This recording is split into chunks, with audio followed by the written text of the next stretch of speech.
The F-16 Fighting Falcon is a lightweight multi-role fighter that is highly maneuverable in air-to-air combat and air-to-ground attack. Designed as a high-performance, cost-effective combat weapon, it's in use by 25 nations around the world. Don't let its small size fool you. The F-16 employs advanced aerospace engineering and flight control systems and can withstand over 9 Gs, more than any other current fighter. I'm Paul Max Moga, and I've flown some of the most sophisticated planes ever built.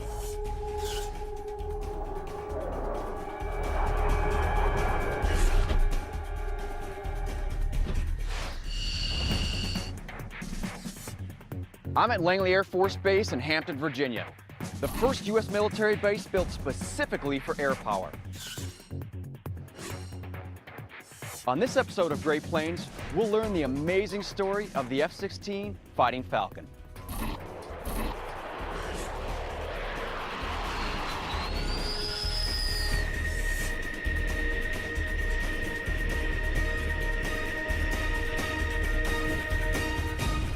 Lieutenant Colonel Bob Ghost Gray flew the F-16 here in Virginia. Well, Ghost, I appreciate you taking a couple of minutes to talk to us about the F-16 today. Tell me a little bit about what you know about the history of this jet as far as why did the Air Force need the plane in the first place? Max, the F-16 was a response to the cost and complexity of the F-15. So they came up with the lightweight fighter concept. And what resulted from that was the F-16. The goal was lightweight, low cost, minimal complexity airplane that they could put a lot up of rather than a few very complex and capable airplanes. The F-16 entered service in 1979, packing Mach 2 speed, agility, and high-tech features into a lightweight fuselage.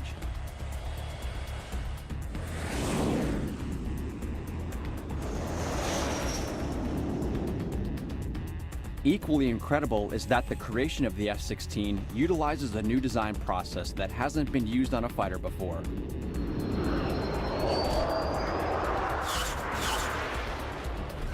It represents the latest technology available to military aviation anywhere. It can handle almost any kind of mission with more comfort and ease than any other fighter.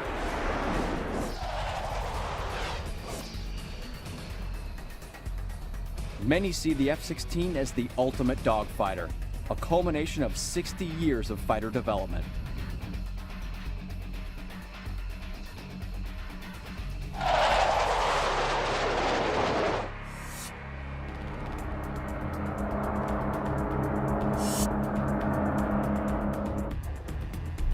When World War II reunites enemy nations, they quickly learn that the opposition's fighters are faster, more heavily armored, and have deadly effect.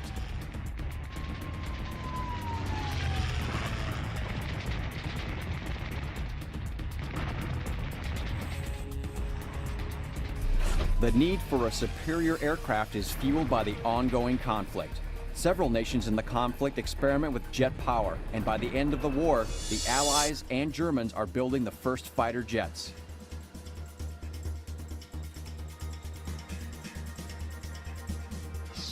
Nazi leaders recognize the importance of air power, and their financial contributions generate several breakthroughs in jet research. German designers are the first to raise the issue of compressibility, the drag and control problems encountered at high speed. Nazi engineers experiment with swept-back wing designs to reduce drag. The first U.S. jet takes flight in 1942. The Bell 59 Aerocomet is built around the Whittle turbojet, but its performance is inferior to other fighters, and production is canceled by 1944.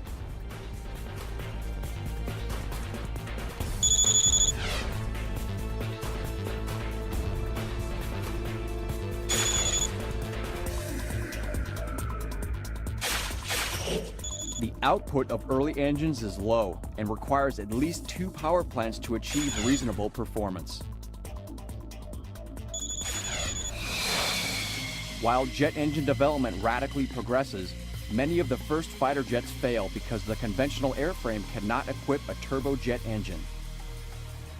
The Republic F-84 is introduced with the same straight wings and tail of a World War II fighter, and several early flight tests result in fatal crashes.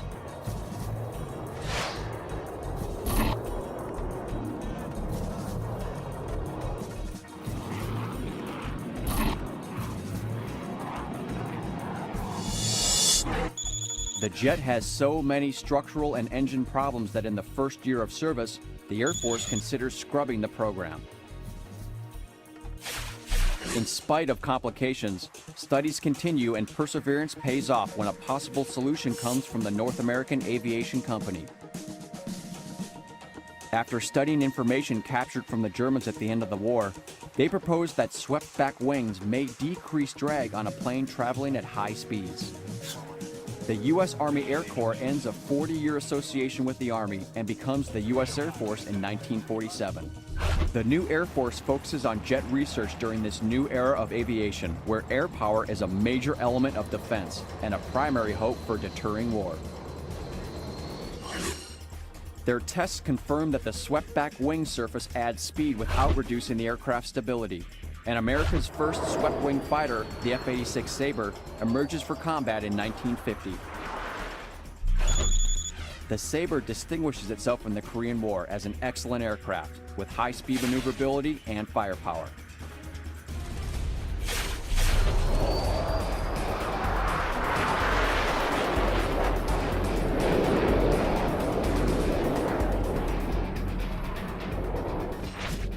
But America is not the only country developing the swept-back wing design. The Russians have also been using German innovation to manufacture their own jets with swept-back wings. The most famous is the MiG-15.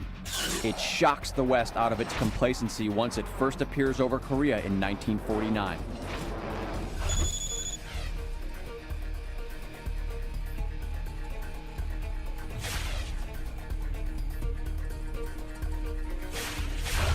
On June 27, 1950, the U.S. Air Force deploys to fight as an individual arm in the military for the first time.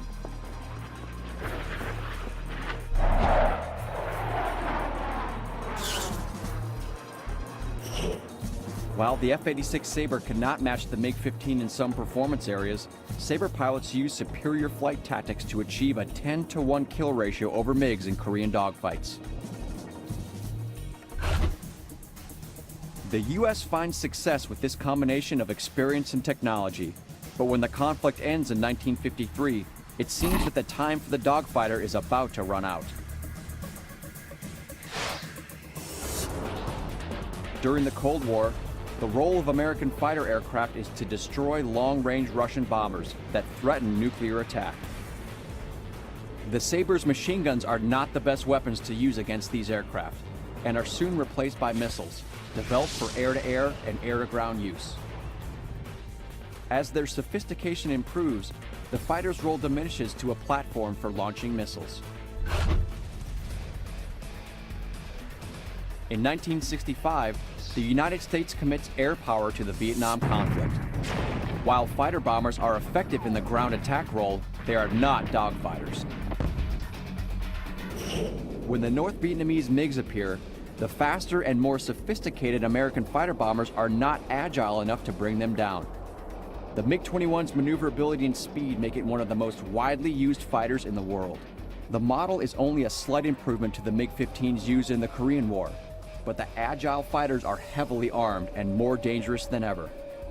The Vietnam skies present another challenge with a change in the rules of engagement.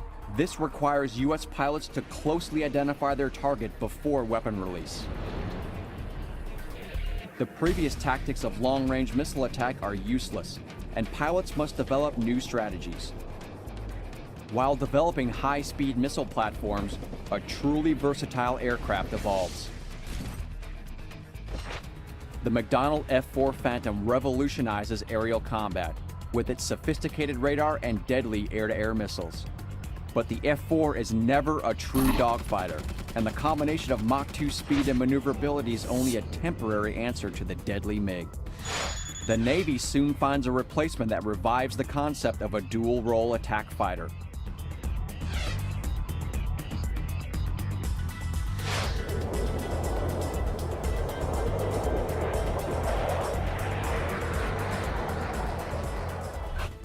On November 22, 1961, the F-4 Phantom breaks the world speed record, flying at 1,606 miles per hour.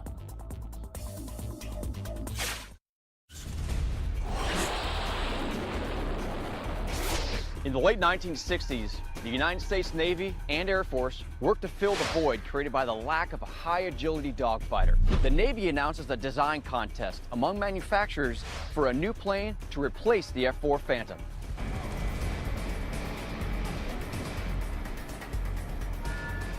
In 1969, they adopt the Grumman Corporation's sophisticated but expensive approach and develop an aircraft that can successfully perform two different types of missions.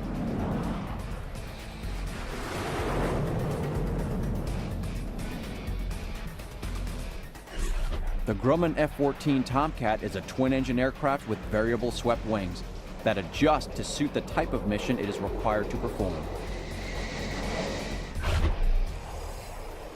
With the wings swept back in a delta configuration, it can reach 1,585 miles per hour and climb at 50,000 feet per minute. With the wings set forward, it can achieve greater agility and, despite its considerable size, outmaneuver much smaller aircraft. This versatile jet can still fulfill the important Cold War role as an aircraft that launches long-range guided missiles that are highly accurate.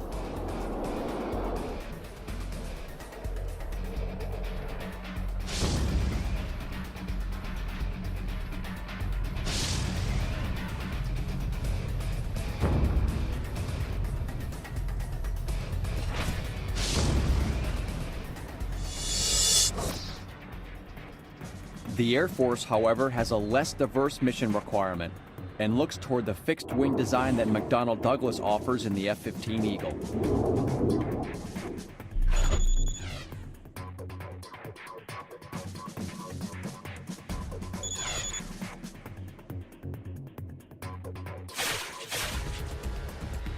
The F-15 Eagle embodies knowledge from Vietnam air combat to create a fast and agile fighter.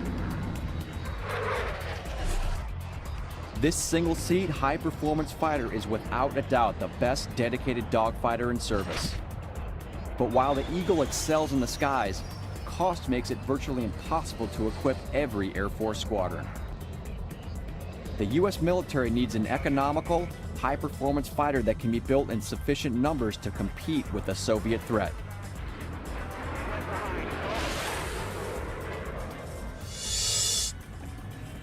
And military top brass are not alone in recognizing this need.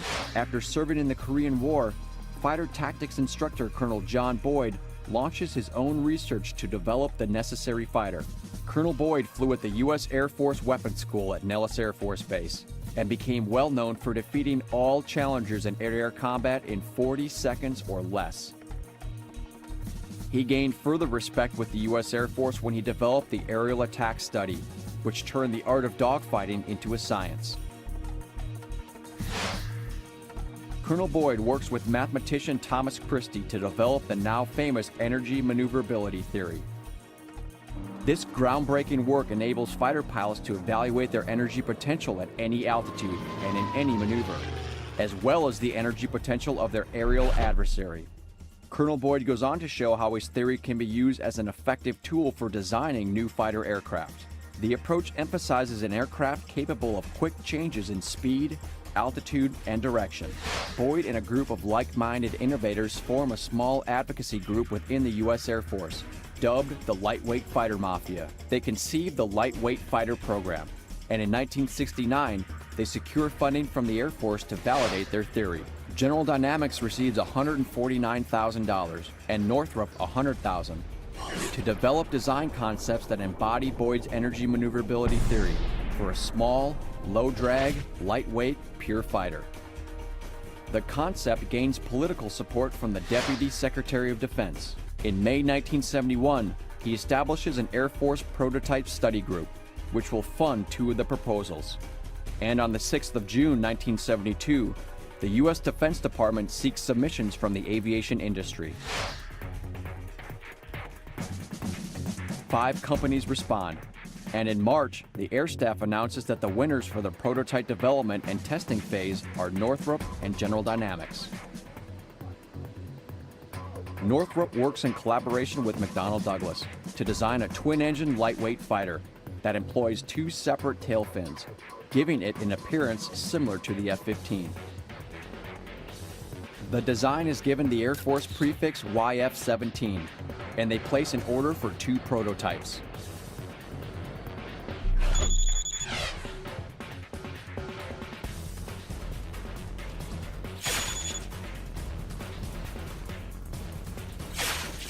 The General Dynamics concept employs a single-engine design of the same type used in the twin-engine F-15.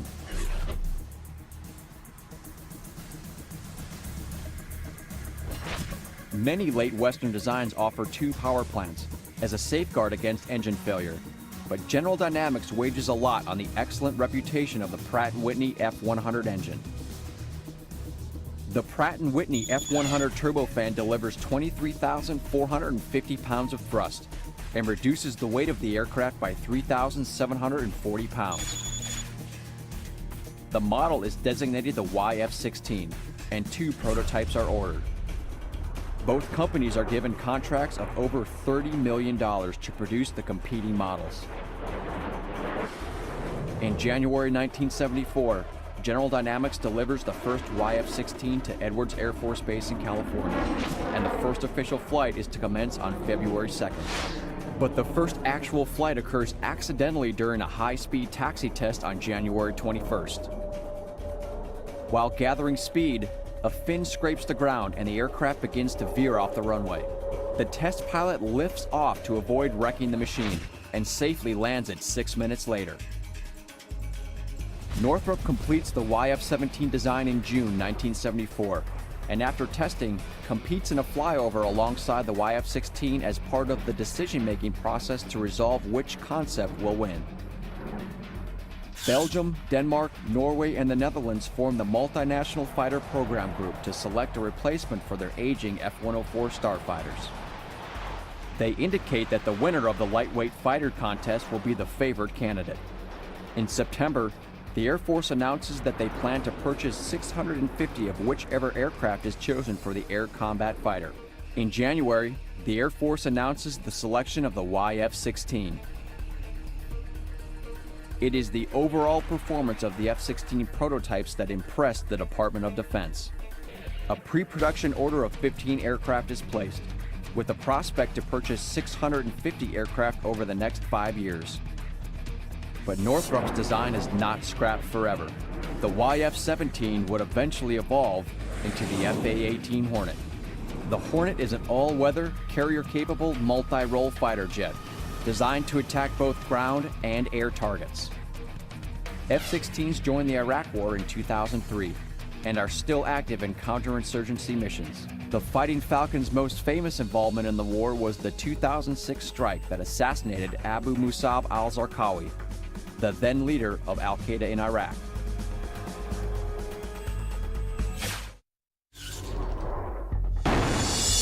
The U.S. Air Force names General Dynamics prototype, the YF-16, winner of the Air Combat Fighter competition in January 1975.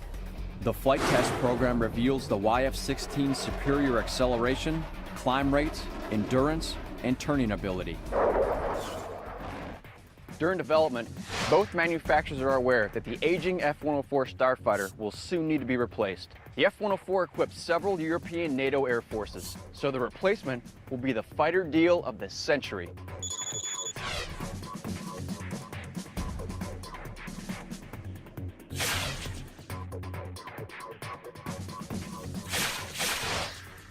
In May 1975, the prototype makes its first transatlantic flight for a sales tour to potential NATO customers. The Paris Air Show offers an ideal opportunity to display the YF-16's ability to European clients. At the air show, General Dynamics chief test pilot Neil Anderson thrills the crowd and impresses experts with the red, white, and blue lightweight fighter. Many countries have been studying the design for some time. They are looking for a replacement European fighter that offers economy without sacrificing performance.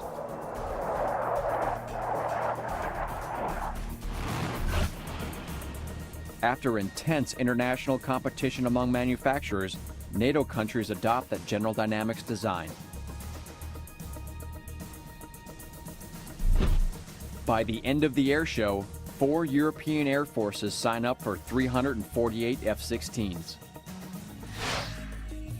With substantial orders on hand, General Dynamics' Fort Worth plant goes into top gear, and the first F-16 single-seat model rolls out in December 1976 for testing.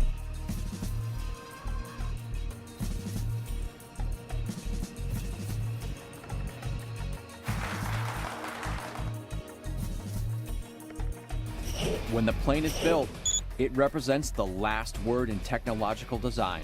At about 18,000 pounds, the aircraft is extremely lightweight, thanks to the use of advanced aluminum alloys. The cockpit has several features not seen in earlier fighters. Provisions are made to reduce stress forces on pilots as their F-16s maneuver. Sharp turns and sudden accelerations can put the pilot's body under severe stress from the forces of gravity, or G-forces. Higher G-forces cause problems with blood circulation and present a serious threat to the pilot. At 2 Gs, the pilot begins to lose peripheral vision, and by 6, he's in danger of blacking out. To improve the pilot's tolerance of G-forces, the seat is laid back at an angle of 30 degrees. This distributes the pilot's weight over a greater area and creates pressure for blood to return to the heart. The cockpit layout makes information readily available to enhance the pilot's situational awareness. The heads-up display, or HUD, projects visual flight and combat information onto the weapon sight glass directly in front of the pilot, without obstructing his view. The design also places controls at the pilot's fingertips, so during a fight, he never needs to look down into the cockpit. For easy and accurate control of the aircraft during high G combat maneuvers, the side stick controller is used instead of the conventional center-mounted stick.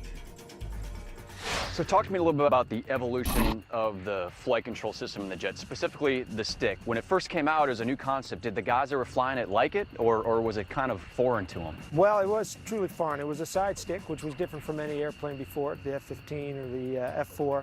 And the stick didn't have any movement at all in it. It was fixed. It took inputs based on pressure alone. No movement. No movement, and the pilots didn't like that. Did that end up making it easier to fly, more difficult to fly? Did it lighten the workload for the guy in the cockpit? It was a lot more sensitive control. And you get into what they call roll ratcheting, where you put what used to have been the right amount of input into a lateral move of the jet, but you would give too much and you would overcorrect. And it took a little bit, coming from a different background, to recalibrate your flying motor to what was the right input. But once you got used to it, it was great. It was very responsive as a fly-by-wire flight control system. The F-16 also employs an advanced radar for search, weapons control, and guidance.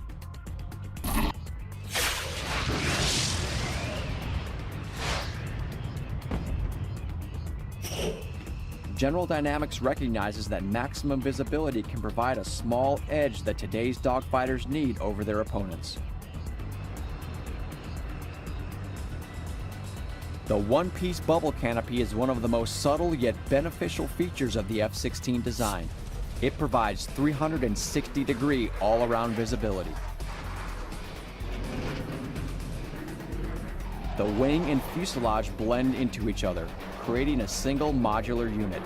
By having a smooth transition from wing to fuselage, the F-16 is given improved performance at high angles of attack. The phenomenal maneuverability and agility that allows the F-16 pilot to outperform all other aircraft is a result of the blending of two new sciences: fly-by-wire electrical operation of the aircraft's control surface actuators and a relaxed static stability. When both of these innovations work together with the F-16 electronics and automatic flight controls, the result puts the aircraft in a class of its own. The high-tech F-16 also uses a digital flight control concept. The flight control computer accepts the pilot's input from the stick and rudder controls and manipulates the control surfaces to produce the desired result without inducing a loss of control. They had certain advancements already by the time the F-16 was fielded, and one of them was the digital flight control concept. The F-16 was the first one to have that kind of system. The airplane was able to be designed what's called statically unstable, so that it won't fly unless it has the assistance of a computer. So a computer actually controls all the flight control surfaces on that, sending signals to the hydraulics that move those surfaces, which is a direct contrast to how all previous airplanes were done.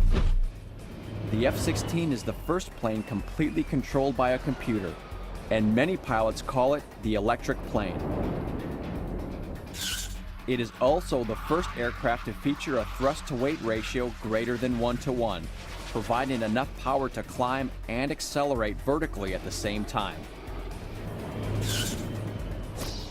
Quick turnaround speed is essential for any modern-day fighter. Its ability to land, quickly refuel, and rearm is fundamental to its effectiveness in combat. Because the manufacturers incorporate technologies that are already proven in aircraft like the F-15 and F-111, it allows designers to simplify the airplane and reduce its size, purchase price, maintenance costs, and weight. The aviation industries of the 4 participating European nations also benefit from the F-16's success through subcontracting, licensing, and ultimate assembly. The first and major assembly line is at General Dynamics plant in Fort Worth, Texas. The program is large and complex. Scale models must be used to achieve effective workflow.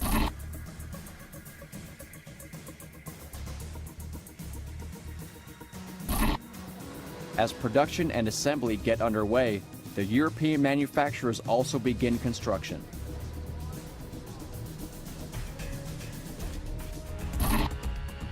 In August 1978, the first fully operational F-16 rolls off the line and begins pre-acceptance trials. And on January 23, 1979, the United States Air Force's 388th Tactical Fighter Wing at Hill Air Force Base in Utah receives the first F-16. Hill Air Force Base holds the official naming ceremony for the new aircraft on July 21, 1980.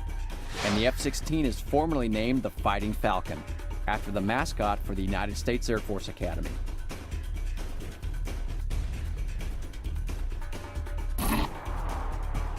Within weeks, other NATO air forces received their own planes.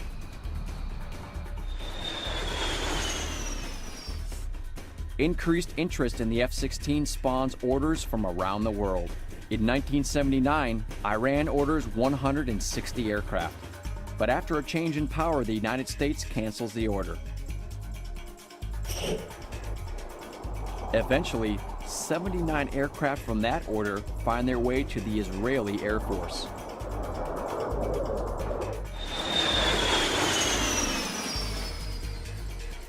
The F-16 quickly becomes the standard fighter for countries who do not produce their own aircraft.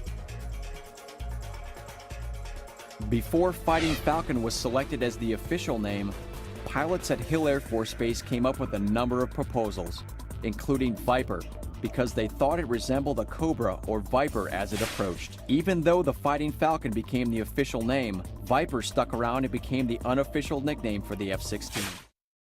The U.S. government selects the General Dynamics YF-16 after an intense competition between Northrop's YF-17 for a new lightweight fighter. By now, the F-16 is becoming the standard airframe for countries who do not produce their own aircraft. But these countries demand more than just a fighter. In 1979, the F-16 enters service as a representation of the latest technology, excelling in both dogfighting and ground attacks.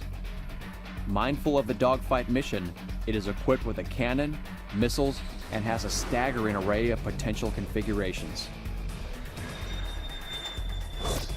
The F-16 is armed with an M61 Vulcan 20mm cannon in the left wing root, and up to 6 AIM-9 Sidewinder heat-seeking short-range air-to-air missiles. It was conceived of as a lightweight, low-cost fighter primarily for air-to-air, but it evolved to possess air-to-air and air-to-ground, a true multi-role fighter. It can do the air-to-air roll. It can do air-to-ground and dropping bombs, shooting missiles at the ground, and also do what's called a SEAD, suppression of enemy air defense. So that's where it's going against an enemy SAM and shooting missiles at that SAM. It also carries a wide variety of air-to-ground missiles, rockets, or bombs, electronic countermeasures, navigation, targeting, or weapons pods, and fuel tanks on 11 hardpoints under the wings and fuselage.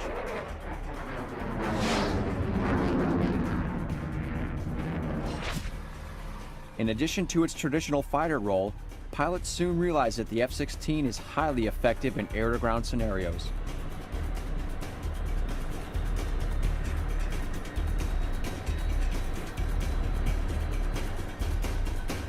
So as a guy that flew it, you obviously liked it. Oh yeah. I liked the F-16. It was a great airplane to fly, but I really liked the diversity of missions that it had. It gave me a lot of opportunity to train and fly in both an air-to-air and an air-to-ground role, and I liked If it. you had to take your pick between the Viper and the Eagle, which one would you choose? That's always a loaded question. I love both of them. Come on, pick one. The Eagle was my first airplane. I loved it, and it was the big dog, the Cadillac of air-to-air warfare. And the Viper, I just love the fact that I could go out there and not only do an air-to-air mission, but air-to-ground. I probably, just based on mission alone, would take the Viper, but they're both great. Bite your tongue. Yeah. Yeah, a good answer. In an air combat role, the F-16's maneuverability and combat radius exceed that of all potential threat fighter aircraft. In an air-to-ground role, it can fly more than 500 miles to deliver its weapons with superior accuracy and defend itself against enemy aircraft. So it's not surprising when the F-16 is chosen to participate in the 1981 technical bombing competition at Lossiemouth in Scotland.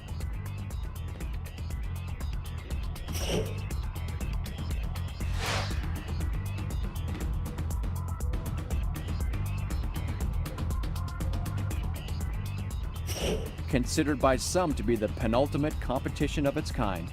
The competition focuses on the ground attack capabilities of two types of aircraft from the British and two from the US. Still new and fairly unknown, the F-16 must compete against contenders with proven performance records.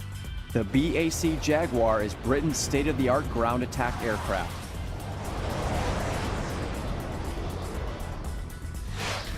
Another contender is General Dynamics F-111 Swing Wing Bomber, which comes from the same stable as the F-16. At the time, the F-111 is the Air Force's #1 attack aircraft, capable of striking any fixed or moving target with a range of over 1,000 nautical miles.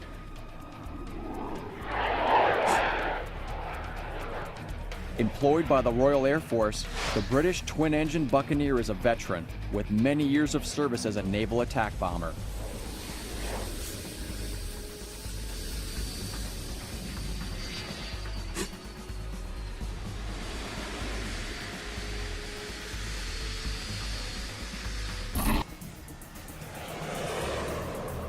The F-16 wins the accuracy competition, even against the dedicated ground attack Jaguar.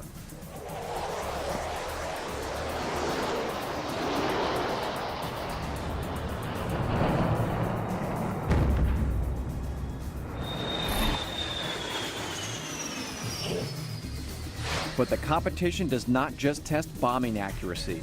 It involves all aspects of combat readiness and effectiveness: navigation, aircraft turnaround, pilot skills, and tactics.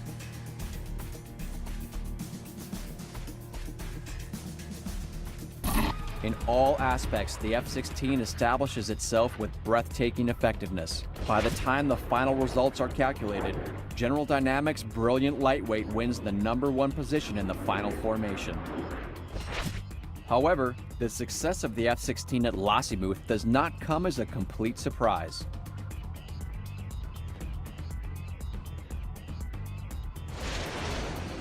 About a week before the competition, the Israeli Air Force demonstrates the F-16's bombing potential during Operation Babylon.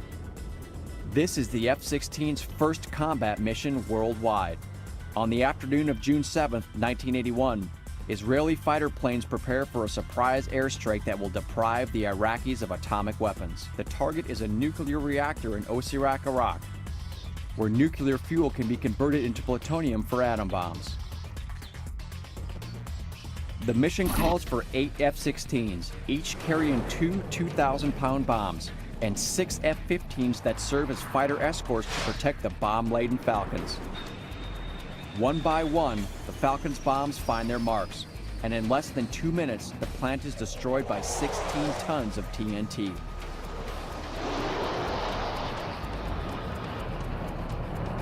The bombs penetrate the plutonium processing plant and cause the reactor to collapse. The success of the mission brings attention to the F-16's flawless maneuvering and fly-by-wire controls. And this is only the beginning of the Fighting Falcon's rise to glory. The F-16's first air-to-air combat success comes on April 28, 1981, when the Israeli Air Force shoots down a Syrian Mi-8 helicopter with cannon fire.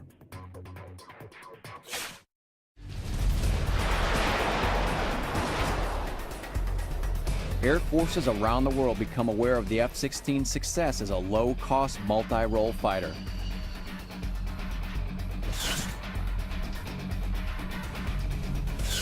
While United States F-16s see little combat in their first years, several other nations facing conflict turn to the Falcon and it quickly proves successful. A year later, in 1982, Israeli F-16s demonstrate their fighter ability when Syria threatens Israel.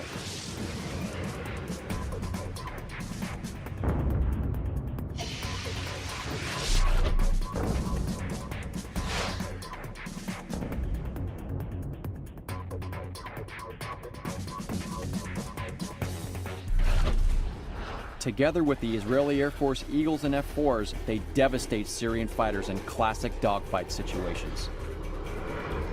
One-on-one, Syrian MiGs are simply no match for Israeli F-16s.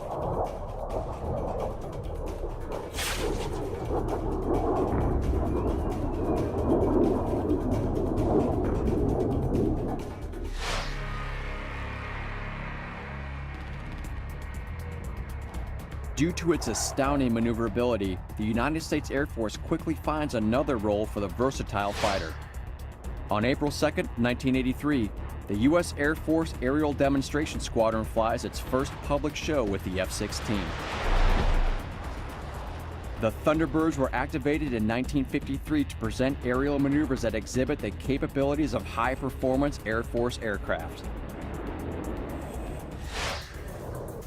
During the Soviet-Afghan War, Pakistani Air Force F-16s shoot down Afghan and Soviet ground attack and transport aircraft, operating in Pakistani airspace between May 1986 and December 1988. During Operation Desert Storm, the F-16 is known as the workhorse of the war. It executes 25% of all strike sorties throughout the war.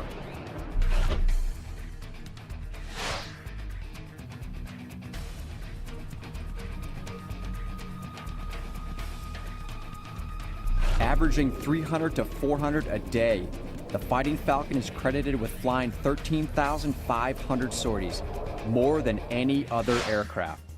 In March of 1993, Lockheed buys General Dynamics and merges with another company to become Lockheed Martin. This new company continues to make the F-16s. When Desert Storm ends, United States Air Force F-16s begin patrolling the Iraqi no-fly zones. NATO F-16s see action during Bosnian peacekeeping operations in 1994 to 1995, flying ground attack missions and enforcing the no-fly zone over Bosnia.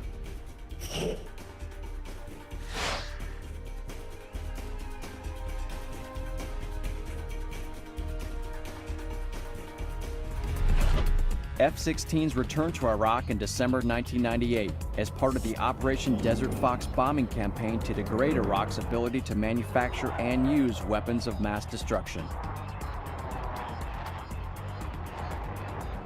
The fighter responds to modern conflict by employing the latest precision munitions and by providing effective suppression of enemy air defenses. United States Air Force F-16s currently operate in Iraq and Afghanistan. Since the U.S. invasion of Iraq in 2003, F-16s have flown continuous all-weather operations that accomplish precision strike mission objectives.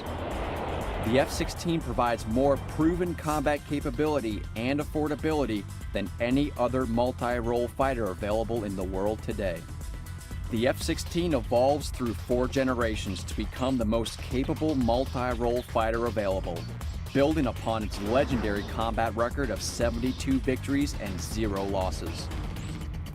Talk to me about a couple of those different evolutions the plane has been through. What are some of the things that they have continuously made better about this plane throughout its service history? Well, the F-16 started out as an A model, and then it evolved into a C model, and that was a big evolutionary change. One of the early A models had a different radar. It had much less capable air-to-ground avionics. It had a very good sight for dropping bombs, but you had to find your target and maneuver yourself into position to drop those bombs.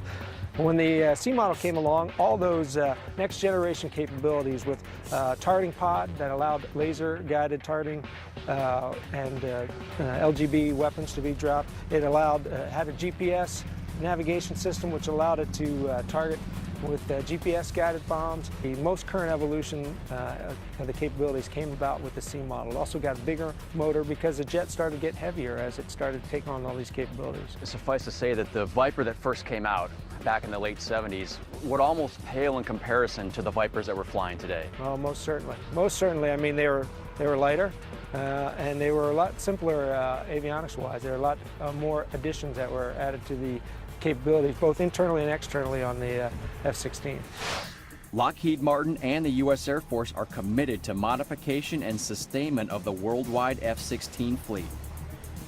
Continuous technology enhancements, upgrades, and global sustainment allow the F-16 to perform as a comprehensive weapon system. These advanced technologies spawn from the aircraft's performance in combat operations by multiple nations. They combine feedback from the warfighter and incorporate it into the avionics systems and architecture of the F-16 to keep the aircraft relevant. The Falcon proves itself through years of continuous combat with the United States Air Force. In 2005, the 2,231st and last F-16 is built for the U.S. Air Force. The fighter continues to serve with the U.S. and 23 other nations as the world standard in multi-role fighters. Not since the P-51 Mustang or the F-86 Sabre has such a technologically advanced flying machine come in such a deceivingly small package. Flown by pilots of 25 allied nations around the world, or the U.S. Air Force at home and abroad, Fighting Falcon has proven itself in vigorous exercises and in actual combat to be probably the greatest single-engine combat fighter since the arrival of the jet.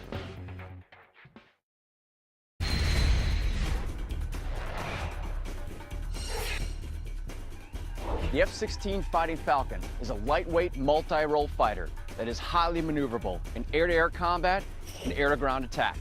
Designed as a high-performance, cost-effective combat weapon, it's in use by 25 nations around the world. Don't let its small size fool you.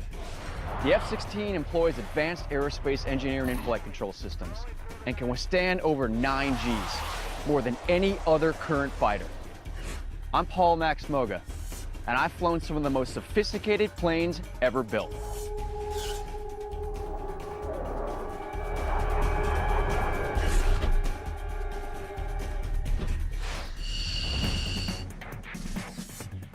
I'm at Langley Air Force Base in Hampton, Virginia, the first U.S. military base built specifically for air power. On this episode of Great Planes, we'll learn the amazing story of the F-16 Fighting Falcon.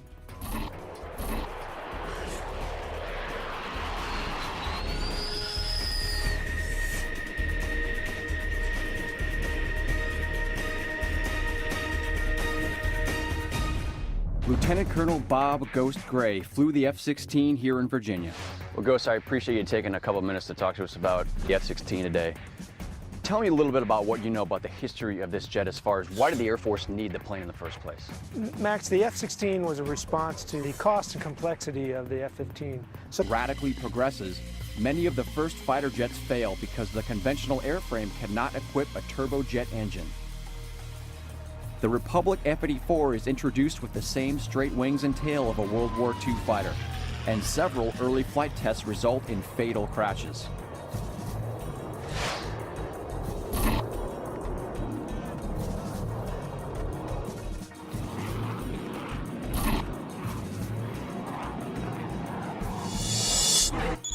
The jet has so many structural and engine problems that in the first year of service, the Air Force considers scrubbing the program. In spite of complications, studies continue and perseverance pays off when a possible solution comes from the North American Aviation Company. After studying information captured from the Germans at the end of the war, they proposed that swept-back wings may decrease drag on a plane traveling at high speeds. The U.S. Army Air Corps ends a 40-year association with the Army and becomes the U.S. Air Force in 1947. The new Air Force focuses on jet research during this new era of aviation, where air power is a major element of defense and a primary hope for deterring war. Their tests confirm that the swept-back wing surface adds speed without reducing the aircraft's stability, and America's first swept-wing fighter, the F-86 Sabre, emerges for combat in 1950. The Sabre distinguishes itself in the Korean War as an excellent aircraft with high-speed maneuverability and firepower.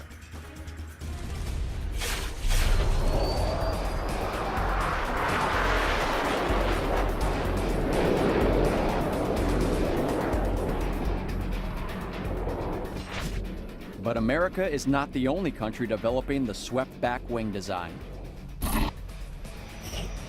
The Russians have also been using German innovation to manufacture their own jets with swept-back wings. The most famous is the MiG-15. It shocks the West out of its complacency once it first appears over Korea in 1949.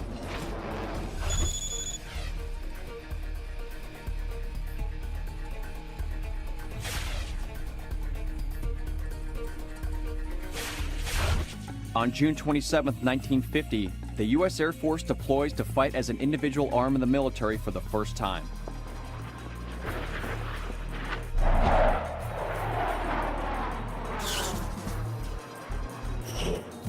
While the F-86 Sabre could not match the MiG-15 in some performance areas, Sabre pilots used superior flight tactics to achieve a 10-to-1 kill ratio over MiGs in Korean dogfights. The U.S. finds success with this combination of experience and technology, but when the conflict ends in 1953, it seems that the time for the dogfighter is about to run out. During the Cold War, the role of American fighter aircraft is to destroy long and have deadly effect.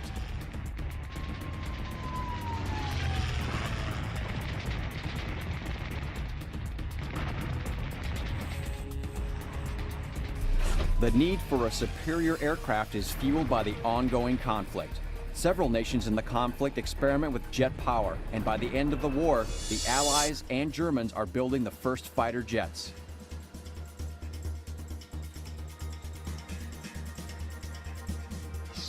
Nazi leaders recognize the importance of air power, and their financial contributions generate several breakthroughs in jet research.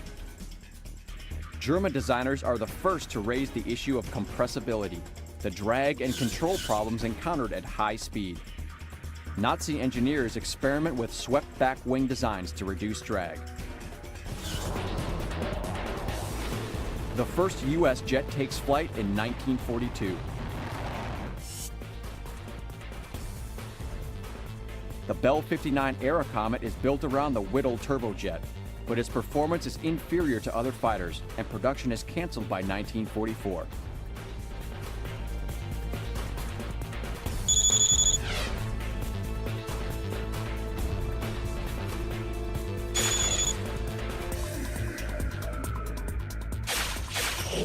The output of early engines is low and requires at least 2 power plants to achieve reasonable performance. While jet engine development... So they came up with the lightweight fighter concept, and what resulted from that was the F-16. The goal was lightweight, low cost, minimal complexity airplane that they could put a lot up of rather than a few very complex and capable airplanes. The F-16 entered service in 1979, packing Mach 2 speed, agility, and high-tech features into a lightweight fuselage.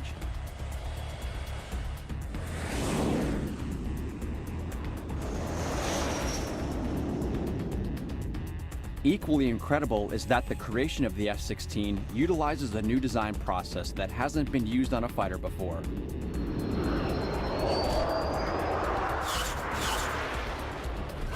It represents the latest technology available to military aviation anywhere.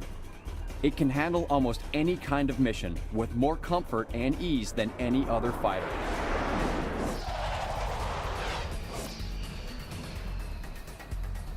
Many see the F-16 as the ultimate dogfighter, a culmination of 60 years of fighter development.